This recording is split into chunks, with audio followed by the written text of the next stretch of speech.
Hello everyone, good morning to all. आज हम बात करते हैं क्वाड्रेटिक इक्वेशन, द्विघात समीकरण। द्विघात समीकरण क्या होता है, कैसे हम द्विघात समीकरण को हल करेंगे, द्विघात समीकरण के मूल किस तरीके से निकालेंगे, अगर किसी भी समीकरण के मूल दिए गए हों तो उस समीकरण को हम कैसे बनाएंगे, ये सारी चीज़ें आज की क्लास में हम जानने वाले हैं। तो द्विघात समीकरण कोई भी बहुपद होता है जिसकी घात 2 हो। अगर बहुपद की घात 2 है तो वो द्विघात समीकरण होगा। जैसे द्विघात समीकरण है p of x equal a x square plus b x plus c बराबर 0। इस समीकरण की घात क्या है? 2। किसी भी समीकरण की सबसे बड़ी पावर उसकी घात होती है। यहाँ पर सबसे बड़ी पावर 2 है, इसलिए इसकी घात 2 है। ये द्विघात समीकरण का स्टैंडर्ड फार्मूला है।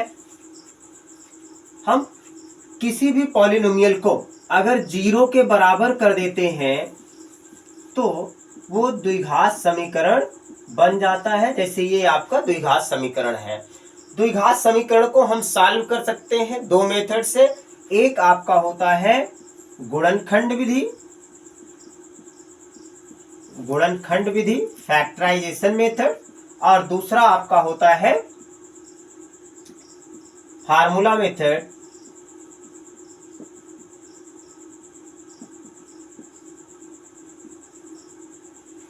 मतलब सूत्र विधि। गुणनखंड मेथड में हम इसके गुणनखंड करते हैं, उसके बाद इसकी 0 निकालते हैं, और फार्मूला मेथड में हम value of x equal minus b plus minus b square minus 4ac upon 2a, ये श्रीधराचार्य सूत्र की हेल्प से, श्रीधराचार्य फार्मूले की हेल्प से हम इसके रूट फाइंड आउट कर सकते हैं, इसके शून्य फाइंड आउट कर सकते हैं। गुणनखंड विधि में हमको a और c का गुणनखंड करना होता है, a मल्टीप्लाइड बाई c।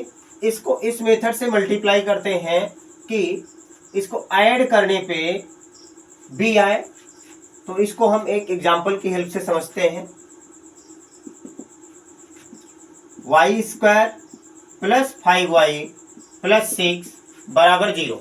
ये मैंने एक द्विघात समीकरण ले लिया है, y square plus 5y plus 6 बराबर 0।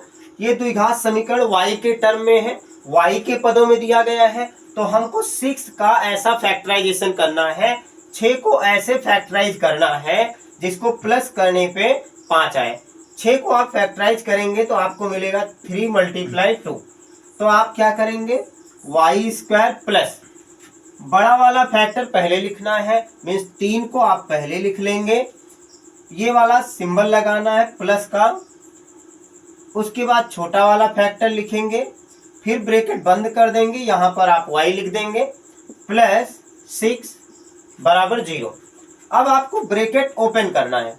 ब्रैकेट ओपन करेंगे तो आपको मिलेगा y स्क्वायर प्लस 3 का y के साथ जब गुणा करोगे तो क्या मिलने वाला है, यहाँ पर आपको मिलेगा 3y।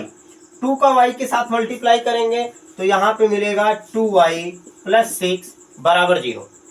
अब आपको इसके पेयर बनाने हैं, आप पेयर बनाएंगे, और पेयर बनाने के बाद इन दोनों में y कॉमन है, आपने y कॉमन ले लिया। ब्रैकेट में आपका बचेगा क्या, 2y यहाँ पर है, एक y कॉमन हुआ तो y बचा, और प्लस का 3। इन दोनों में आप 2 कॉमन लेंगे, क्योंकि 6 को आप 2 मल्टीप्लाई 3 लिख सकते हैं। 2 आपने कॉमन ले लिया तो बचा क्या, यहाँ पर बचा है y प्लस 3 इक्वल टू 0।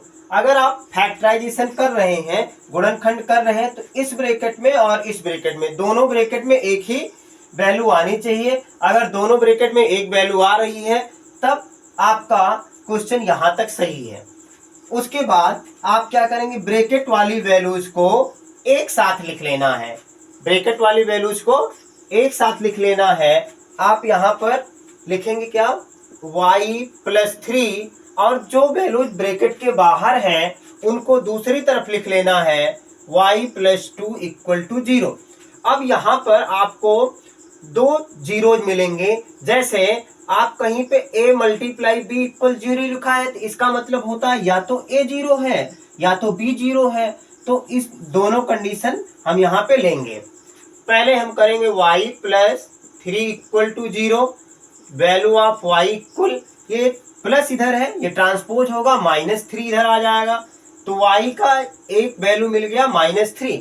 दूसरा जब आप करेंगे y प्लस 2 इक्वल टू 0 तो आपको y की वैल्यू मिलेगी -2। यहाँ पर आपको दो जीरोज मिले हैं, दो सॉल्यूशन मिला है y का। कोई भी क्वाड्रेटिक इक्वेशन होगा तो क्वाड्रेटिक इक्वेशन में आपको दो जीरोज मिलेंगे।